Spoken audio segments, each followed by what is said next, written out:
YB stays on your neck. He's on my neck. Yeah, I saw Ruiz the other night just saying, "Oh, he's got to run in the rematch." That's what he can't do. Can't run. You know, he boxed off the back foot last time.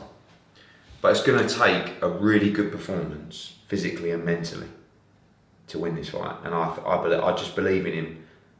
I believe in his mindset. I believe in his ability, and I just believe that he's going to do it. Yo, my dons, make sure you hit that like button, comment, subscribe, and obviously hit the bell for notifications. So we just heard there from Eddie, cover up Hearn, a la Eddie Hearn, spitting some facts. Now I'm glad Eddie took this line, because this right here is exactly my thoughts. There's a few dons out there, even AJ fans, who are saying, oh yeah, no, AJ, the problem with AJ is he didn't box enough. Yeah, AJ needs to do a Klitschko performance on Andy Ruiz. Now, interestingly enough, people talk about Klitschko's great boxing abilities and whatnot, but look at Klitschko's career. What we do know is, Klitschko never fought someone who, like Andy Ruiz, aka someone like Mike Tyson. The people he actually fought who stick it on him, he got knocked out to. Early in his career, the two people who stood up to him and actually got stuck in, not David, my big toe, Hay, yeah? Hay had the attributes to do it. He didn't have the heart, he didn't have the balls to put his chin down, slip and slide, get in and go to work. He didn't have the balls to do it. He wanted to fanny around and try and out-counterpunch and try and nip and tuck his way versus a 6'6" man when he's only 6'2" himself. So, anyway, my point is, Klitschko never fought a dude who's was prepared to come forward at all costs. So it would have been interesting to see how he actually got on. Because Klitschko wasn't no Lennox Lewis. And besides, even Lennox Lewis, I've exposed it myself. Klitschko wasn't no Lennox Lewis. Lennox Lewis, when he fought people like Tyson, he stood. Of course, he took back steps. But he fought like AJ did versus Klitschko. Sorry, he fought like AJ should fight. He takes back steps when he needs to, but he's always looking to come forward. Look at Lennox Lewis versus Tyson. Holds his feet. Within the first round, in fact, within the first 30 seconds of the round, he's backing Tyson up, bullying him, making sure Tyson knows, if you're going to come forward, there ain't no sweet-smelling pussy here for you, bro. All you've got is big looping uppercuts on the way in and right hands. That's what Lennox Lewis was raining down on Tyson as he came in that first round, letting people know what time it is. People trying to tell me, oh, Joshua needs to learn how to box and needs to work on his back foot game. No, he doesn't. Back foot game is what I call, it makes you smell sweet, yeah? I'm telling you now, I hate to be so coarse, but this is how my brain works. When I think of how Andy, if Joshua goes into that rematch here, well, let's look at the first fight. Joshua went into the first fight, his most boxy I've ever seen him. Backstepping, just running backwards. I've never seen him like that before in his whole career. And if I'm wrong, show me a fight. Show me a fight where AJ comes out, literally maintaining about 3 meters of gap, 4 meters of gap, at all times, and just running around the ring, literally. I exposed it in one of my live streams in the last week or so. AJ threw like 4 or 5 punches in 20 seconds. The whole rest of the time, he was skipping up and round the ring. God knows what for, but my point is the psychology of that. Ruiz came into that fight. Not only did Joshua spend the whole build-up sweetening Ruiz up and making Ruiz feel like he was the man, giving him his belts and whatnot, and telling Ruiz the night before that he stayed up till 3 AM thinking about Ruiz and looking at Ruiz. All of these signs, if I'd have been seeing that, listen, if I'm fighting a dude, yeah, and I hear on his YouTube page that he was staying up till 3 AM watching me, that'd get me feeling well confident. I'd be like, wow, this dude, AJ, has stayed up till... I've got this dude feeling that insecure that he feels he needs to watch me at 3 AM in the morning the night before the fight. That's insecure behaviour. That's not a positive mindset. That's not a confident dude. Fact. Now, I'm not going to go into McCracken on this video, but the bottom line is, I'm talking about Ruiz's psychology here, and it relates to what Eddie Hearn says, as in, he can't run. But my point is, listen, when AJ, in that fight, started backstepping, especially, let's call a spade here, Ruiz had most likely watched AJ's performances before, and seen AJ's a smart dude who can hold his feet, but looks to come forward. Can take a back step, but predominantly is looking to come forward. When he got in that fight, and saw AJ acting differently, that would have got his confidence gassed. And it did. This is how fighters work. It's one thing, as an example, if Ruiz was fighting Fury, it wouldn't have perhaps made a difference because he knew Fury was going backwards anyway. But when you're expecting a guy to come forwards and he starts going backwards, that's information there. That change, that would have told Ruiz. Bearing in mind, Ruiz is an experienced dude. It's not his first rodeo. He's sparred many people. He's seen everyone. Add all these factors in, he'd have been thinking, you know what, this guy's scared of me. I've never seen him going backwards before. And when you think someone's scared of you, or when you get that kind of boost, it's only positive. That would have got Andy Ruiz gassed. And that's the problem here. And it was bad enough the first time. I'm telling you now, if AJ goes into this second rematch and he's doing that same backing up stuff, he's going to be in a world of trouble. Because fighting on the back foot, not only, it's a completely different angle. Even defensively. When you're backing up, you're opening yourself up. When you're backing up, your chin tends to come up in the air. Your guard isn't as tight. Because you're going backwards. That's my experience anyway. When you're moving backwards, you're opening yourself up. If you hold your feet, it's one less thing to think about. That's actually what I want to say. When you're moving backwards, not only do you have to use your brain to coordinate walking backwards, you also have to catch the shots. Whereas, if you stand still, that's one less thing your brain's got to think about. Does that make sense? When you're moving backwards, you've got to move backwards, catch shots, watch what you're doing. If you've got your feet planted, you don't have to worry about what your feet are doing. All you have to worry about is catching the shots. And that's what AJ normally does. Normally AJ is moving forward or got his arse planted. Either way, it's better. Moving backwards is not a natural thing to do.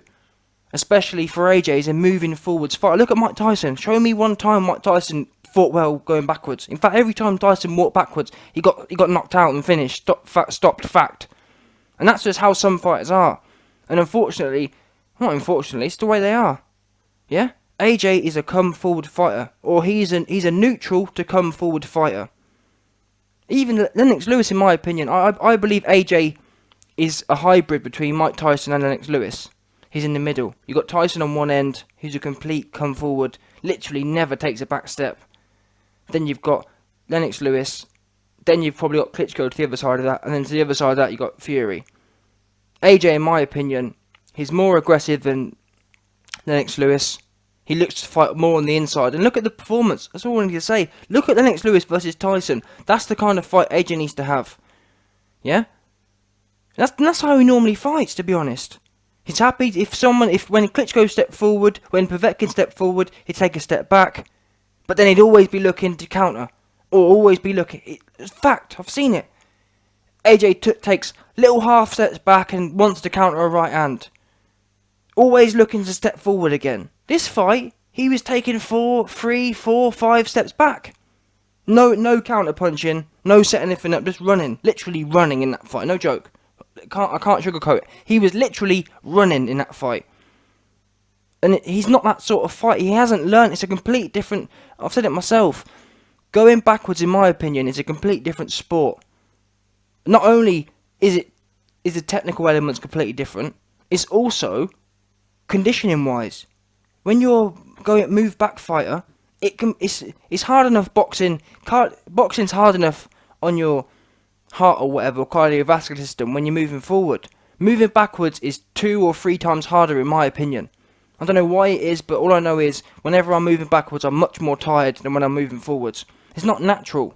The body was designed to walk forwards, not walk back, and that's why it's more knackering, especially when you're not designed to be doing it, especially when you haven't been doing it your whole career, and now all of a sudden trying to walk backwards.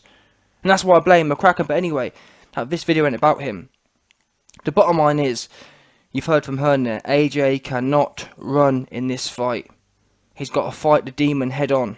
Yeah, he's got to fight these Mexican duppadems head on. And I've said it myself, I'm actually, for this fight myself, I'm more interested in the process here. And what I mean by that is this. I'm happy for AJ to lose. If AJ loses, look at the Dillian Whyte fight. In the Dillian Whyte fight, I brought this up in my live stream, but in the Dillian Whyte fight, AJ was not slipping. AJ was weaving hooks. He was marching forward. Now he wasn't that defensively away. He did get caught, but it's funny when he gets caught in the Dillian Whyte fight. He gets caught with a left hook. he gets caught with shots and he's literally smiling at Dylan. He gets caught with them, he nods his head at Dylan, says good shot, and then marches forward. Absolute pure confidence, absolutely no respect. It got no homo, it got me rock hard watching that back the other day. My man's getting hit with shots and just marching forward like the fucking Terminator out here. Do you know what I mean? That's what I want to be. I'd rather see AJ, yeah, lose doing that, because at the end of the day, if AJ loses and gets beat at his own game, I'm happy to put my hands up in the air. What I won't be happy with is AJ losing if I see him backing up and doing all this pussy shit that McCracken's allowed him to do. That's what I won't be happy with. And also, I'll tell you another thing as well. I won't be happy if AJ goes into this fight and is nipping and tucking and he manages to win with a 12-point decision. That won't be good enough either for me. I want to see the normal or at least an average AJ, how we've seen him throughout these years. Look at the Dylan White fight. That was a scrap. I want to see AJ in the battle and loving it. And it goes away to explaining psychology, because I know I said this in my live stream as well a couple of weeks ago, but AJ came out after the Klitschko fight and said to McCracken, "Oh, I don't want to have any hard fighters like that anymore, and I want you to train me to be a back foot fighter and whatnot." And that's quite sad to hear, to be honest. I think the mindset's actually quite a lot to do with this, because you can't be saying them things. That's not the kind of fighter you are. And I don't know what's changed, because in Dylan, maybe it is money. Maybe he's got so much money now, he's started to think, you know what, I don't really need to get hit in the head. I don't need the risk. I don't need to be damaged. And that could be what money does, because in the Dylan White fight, all I know is that was one young, hungry, ruthless dude. He didn't give a F about nothing else. He didn't give a F about, oh, I don't want to go through this, I don't want to go through that. He was loving it. And that you can, as I said, you lot should watch it back yourselves. Watch the Dylan White fight back. He loved it in there. And it was a high rivalry, high intensity. He's a biggie fight of his career. He got hit with shots, got hit with big shots. He loved it. He was in there, loving it. Banging with Dylan, rolling. And it's like Mike Tyson used to say, there's nothing like a fighter when he's young and happy. Yeah? There's nothing more dangerous than a fighter than when he's young and happy and he loves being in there.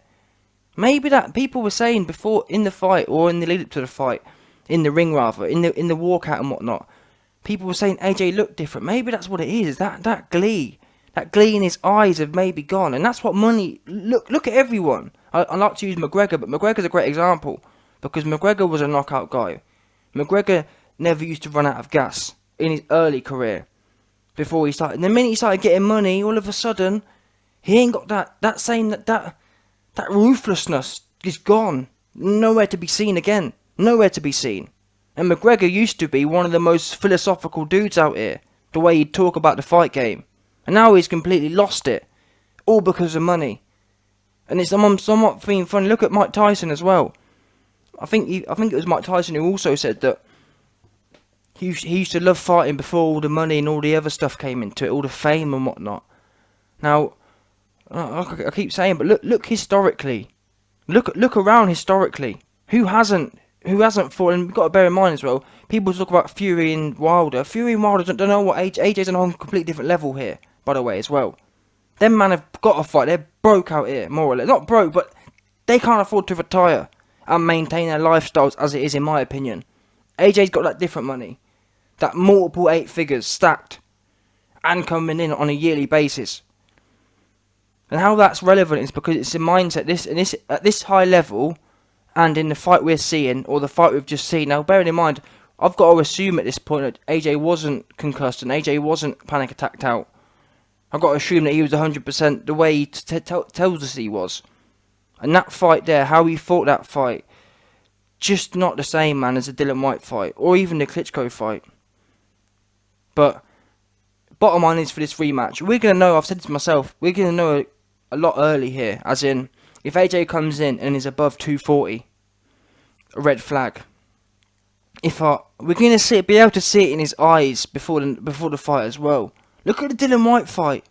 In the Dylan White fight, in the ring before the fight, you saw this devilish intent, this sinister in his eyes. Now, he's always a cheerful guy, but you saw this menacing. That's the word. You saw this menacing look in his eyes, because through the build-up, Dylan White was obviously offering AJ outside, but you saw this menacing look as if to say, it's me and you in here now.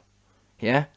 That weren't there on the Ruiz fight. Now maybe it's the case that AJ really thought it was going to be easy and whatnot, and maybe it's just an oversight. But like I say, these are the factors that everyone needs to be looking for in this rematch.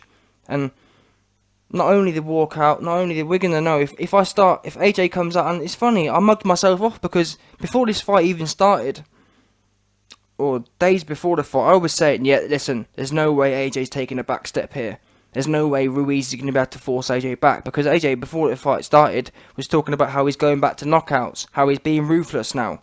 And that, to me, potentially goes away to explaining AJ's psychology as well. The fact he's come out and said, oh, I'm going back to knockouts, maybe he's even realised himself that he's a bit different now, psychologically speaking. For him to actually come out and say, oh no, I'm going back to knockouts, maybe he's struggling to get back to that past self, that ruthless self, and that's why he's trying to talk it into existence. Maybe, I don't know. All I know is that Ruiz performance, he wasn't enjoying it in there. Even when he knocked Ruiz down, the way he panicked and kind of like went back in again, jumped straight back in. It was all panicked and rushed, and he weren't in the Dillian Whyte fight. He was enjoying it. He was taking it. He was busting Dillian up, breaking him down, and enjoying it, sticking his tongue out, marching forward like a Terminator out here. Didn't have no respect. Got hit with shots, weaved shots. Marched forward. He was enjoying his work in there. He was enjoying flexing his will. The Ruiz fight, it was all kind of rushed and pressured. When he put Ruiz down, he ran back and he wasn't enjoying it in there. He wasn't happy. Now that could be because he was concussed and whatever, but taking it at face value, all I know is AJ's trainer, and people have mentioned a good point. Tony Sims, he was missing in the corner, and he's been missing for a few fights now.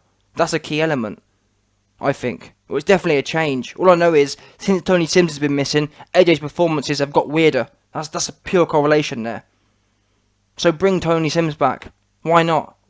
What's a couple $100,000 to win a fight? If you're not going to bring any of the other people we've talked about, bring him back at least. Jesus. His McCracken's not a positive influence in pure boxing sense. AJ talks about, oh yeah, well, McCracken's good for my life. Yeah, get a life coach. Have McCracken as a spiritual advisor, no problem. But for boxing, this is what it is.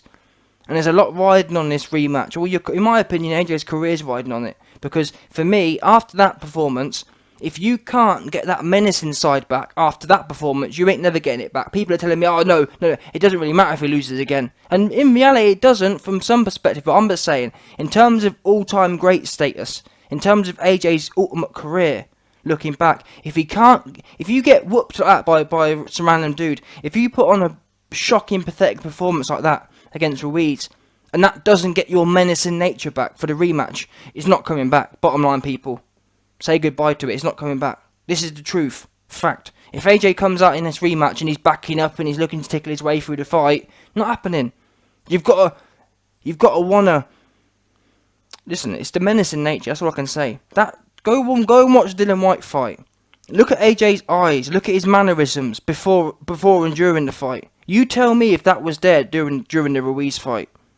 It wasn't. And that's what he needs in this fight. No backing up, no running. And like I said a minute ago, I'm happy for him to lose. I really am. If he fights like he did there, I'm happy for him to get caught and lose. But it's better to lose like that than it is to be backing up and, you know what I mean, being apprehensive and whatnot. And the last thing I'll say is actually that it's a shame because in that Dillian Whyte fight, AJ made mistakes like always. He's not bringing his guard back up tight. When he throws his shots, he's not bringing his guard back to protect his chin perfectly. When he throws his right hand, he's bringing it to his chest and then throwing it out. That was in the Dillian Whyte fight 4 years ago. AJ, from that Dillian Whyte performance, he should be miles ahead now. As in, he should be a lot tighter. All of his shots he throws should be coming straight back to his face, to his chin. And that, if you can refine that Dillian Whyte performance with some technique on top of it, i.e. better defense, better hand control, better defensive hand control, more head movement, more weaving shots, more counter punching, more slipping shots. Because he was, on my live stream I showed you, man, he was slipping, he was rolling. If he was doing more of that for this Ruiz fight, which he should be really, it's 4 years later. It's a sinister dude, dangerous dude, we'll see. But only time will tell on this one. Only time will tell. Surely. But we'll know early on. I'll know within the first round how this fight's going. But I'll be intrigued to see what you guys think. Do you think AJ needs to run or box? And if you guys do believe he needs to box, someone explain that to me. Explain to me when you've ever seen AJ win a fight or do well in a fight on his jab alone. Yeah? Name it. Because even the Parker fight, the only reason the inside fight didn't happen was because of the referee, nothing to do with AJ. But anyway, yeah, tell me how you think he wins a boxing match. Well, not how, but why you think that's a smart idea, based on what the kind of fighter AJ is, or AJ has been shown to be.